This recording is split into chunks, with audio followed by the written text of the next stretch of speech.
Hey, what's up, Plugin Alliance audiophiles? I'm Marc Adamo of ADPTR Audio, and I'm excited to show you our new plugin, Streamliner. Streamliner is a plugin designed to give you the listening tools so you can hear exactly what your music will sound like on streaming platforms. So let's go and see how this works.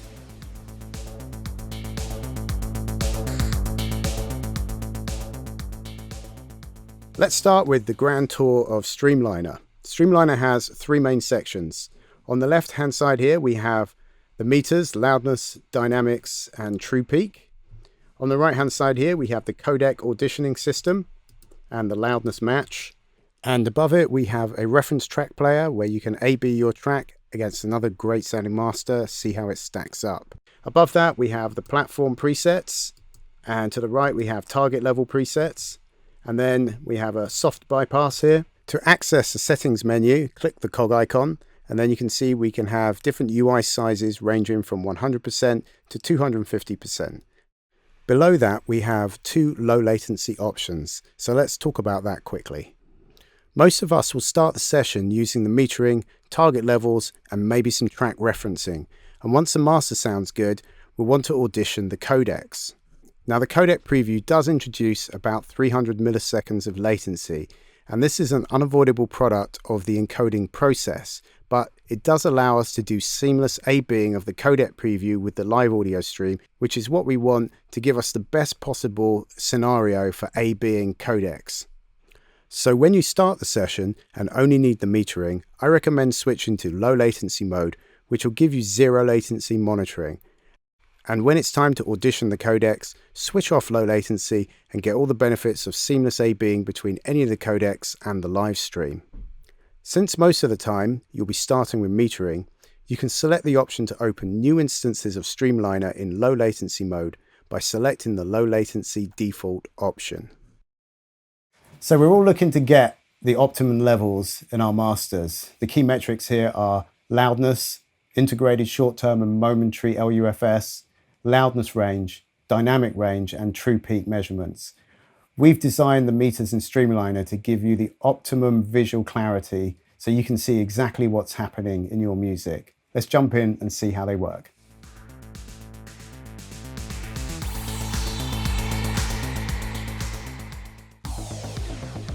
The meter system features three different sections. On the left side, we have the loudness meter. Next to that is the dynamic section. And on the right side is the true peak meter. So let's start with the loudness. The main digital read up here is integrated loudness. And below that we have the transport where you can pause the meter and you can restart calculations. Next to it we have the target level for integrated loudness, and we can adjust this, and as you can see, when the meter exceeds the target level it turns red. Below that we have the short-term target, and we can do that as well, so everything above the target turns red. Now on the meters themselves we have momentary, short-term, loudness range, and integrated represented as bar meters. When we roll over this part of the scale, we can increase the resolution by clicking and dragging upwards. And when we roll the mouse over the meter, it draws a line over the whole graph and gives us a nice accurate reading in the floating window. The loudness range here has a histogram built from short-term values. So this gives us an idea of how loud our track is at various points and how the loudness is stacked up. So as you can see, as we're going into this breakdown, short-term loudness is coming down, and we can see how it's building up in a histogram to show this. So moving into the dynamic section here, we have the same digital reading here for PSR in dB. And as you can see underneath it, we have a text description of what that sounds like. So if you're new to dynamics, you can look at the text description and go, okay, my track is sounding competitive, or it's highly dynamic, or it's getting a bit squashed. So I'm going to do something naughty here and start cranking the limiter to push up the volume and squash the dynamics. And we'll see what that looks like in the meter. So now it's getting into loud territory. Now it's squashed, and if I do something really horrible to it, you'll hear it's going to get into crushed.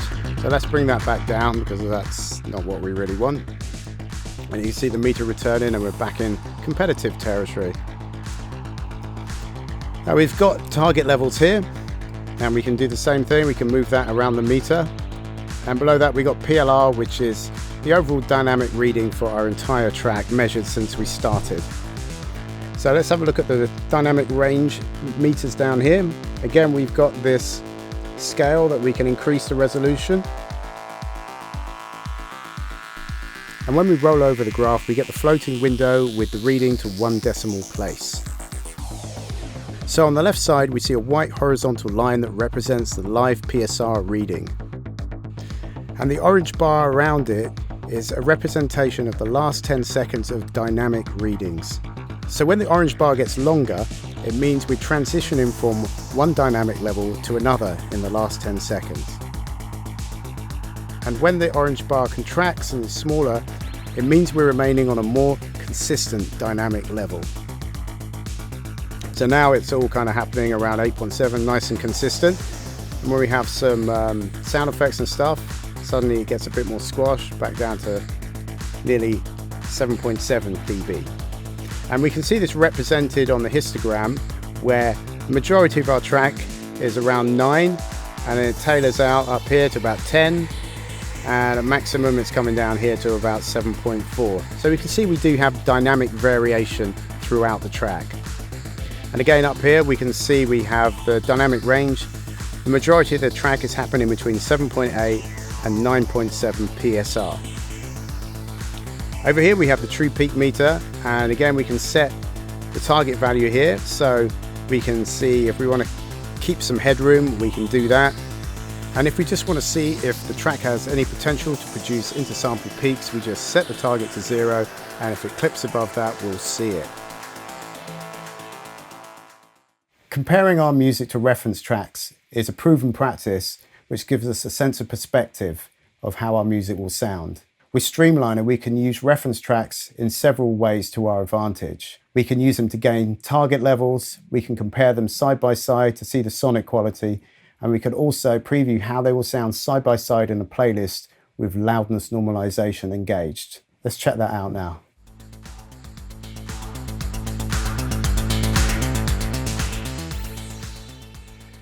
The reference file player is located in the top right hand corner over here.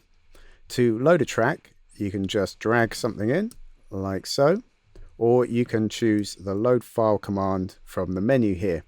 Underneath this you'll see some other tracks which I've previously saved, and when you load a track that's previously saved, if you saved any markers with it, it will reload those markers so you don't have to set them up again.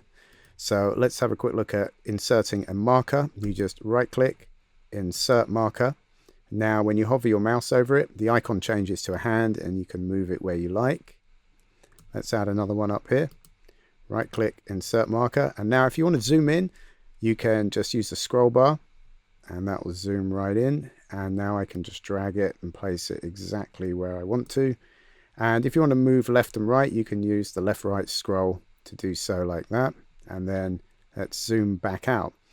Now for playback, I want to switch to the B stream here, and when I play back, it should play back from the selected marker, which is this one here. There we go. So if I want to click the next section, I just click anywhere to the right of the marker and boom, and then boom, like so.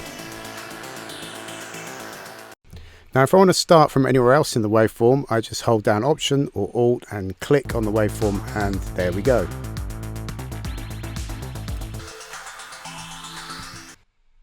Okay, if you want to save a track, just do that, save reference, and it will save it to the menu that we previously showed. Other commands that we've got here are remove marker, remove all markers, remove track, and reveal the track in the Finder. Save you hunting around. Now, if you want to loop a section, just click loop.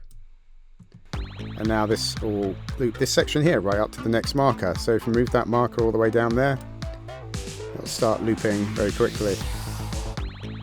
There we go. Now the other way of playing back is using sync. Now this syncs the playhead to the position on the door timeline here. So let's have a look at that.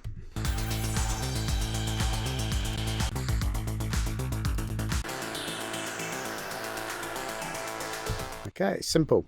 The other thing we got here is Codec. You can preview the track here through the Codec system, just like the A stream.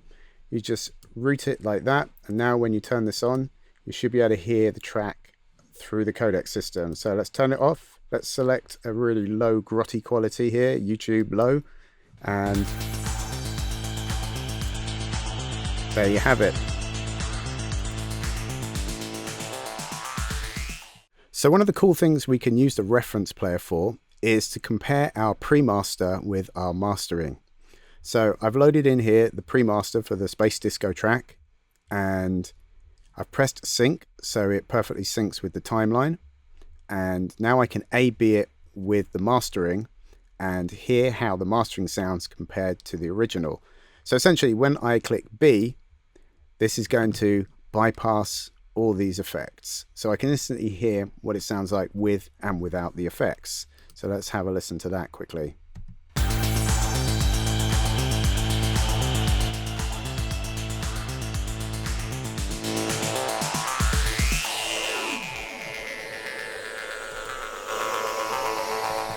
Okay, so we can hear there's a definite difference between the two, and the mastering version is way louder. So what we can do here is we can use the loudness match function to level the playing field. And once we level the playing field, we can focus on the quality of the mastering and not be influenced by the difference in volume. This will enable us to focus on the EQ, dynamics, and stereo image and work on making it better, not just louder. So how do we do this? Well, what we want to do is we want to bring down the volume of the master to match the pre-master. And the reason we do this is because we don't really want to boost the pre-master higher and cause any of the peaks to distort. So it's safer to bring down the mastering version to match this. So what we want to do is we want to play the mastered version and wait for this integrated level here to settle down to be kind of steady. And then this will give us a good reference level to do the matching to. So I'm going to go ahead and play this track, wait for it to settle, and then click match, and then we'll hear what it sounds like. Away we go.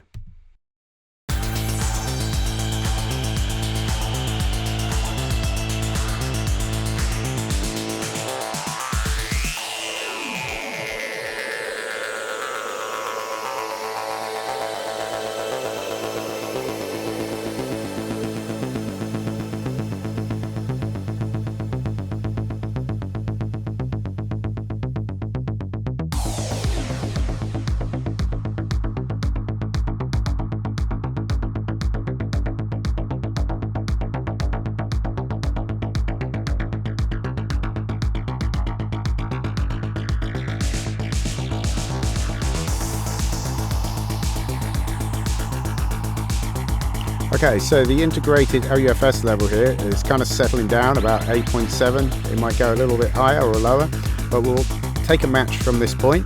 Now we just click the match button, and as we can hear, it's going down. Now, when we A/B, we should be able to hear the difference between the two without the distraction of loudness.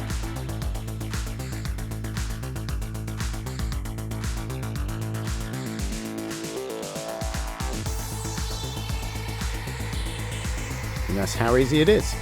And when we want to finish with the matching, we just take that off and the track comes back up to regular level.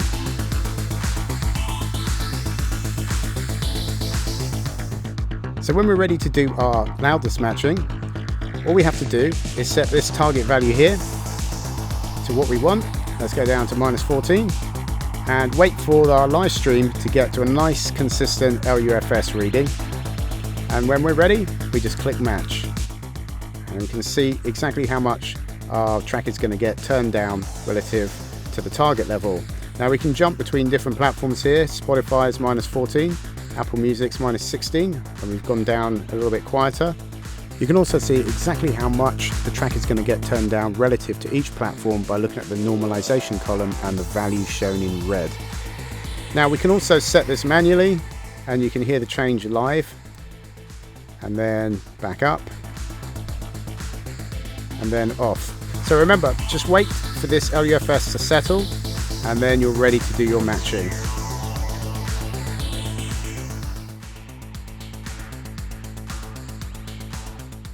So we've analyzed dozens of great sounding masters and created target level presets for you.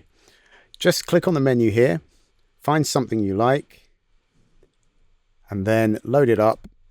And as you can see, it's changed the target levels for integrated loudness, short-term loudness, dynamics, and true peak. So we've got dozens of tracks here, and just find something in the genre that you like, and then away you go. Now, you can also make your own presets by loading the track into the reference player and letting the meters do the work. When the track is finished, you can set the target levels to match and then save it as your own preset. So I'm going to go ahead and load a track, run it through, and then we'll check out the levels in the meter and set the targets and save the preset. Okay, so we finished running the track through the meters, and as you can see, we have an integrated level of -7.1, which matches what we have here, so we can move the target down to there. We've got a short term of about -7 LUFS, so let's put that down there. And over here in the dynamic range, we can see that the majority of the track is around 8.7, 8.8. So we can move the target into that area there, so we know that's where we want our regular dynamic levels to be. Now we just go up to here, we can save levels, and we just give it a name, and then save. And then we can click on our menu here, and it should be available to us there. We can of course put it in the right folder, etc. And boom, that's it.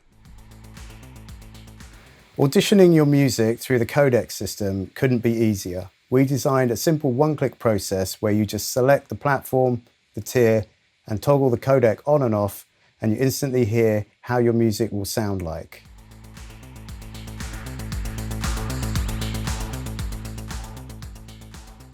To audition a codec, all you need to do is select one of the tiers and toggle this button here. So as you can see, when I'm changing the tiers, the codec updates to tell you what the platform uses. So in this case, YouTube High 256 AAC, Medium 128, and Low 48. Spotify Premium, Ogg Vorbis 320, 160, and 96 for mobile. Now let's do a little sound comparison test with YouTube Low. I'm going to play it back, and then I'm going to toggle the codec button, and I think everyone will be able to hear the difference.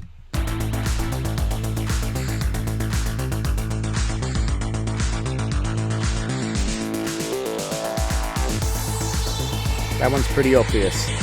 Medium 128. Now you probably can't hear the difference between AAC 256 or 128 and the original, because these are the codecs that YouTube uses to stream out, so the difference will be kind of imperceptible. This is definitely a very nuanced thing that you'll be able to hear much better under your own listening conditions live through the speakers. It's important for us to understand and hear how our music will sound like on all manner of playback devices, from mobile phones, speaker systems, to audiophile systems when they're streaming. So to make this easy, we include a track export function whereby with one click you can export your track to any platform at the right codec and bit rates, ready for you to just pop into your device and play back on any system.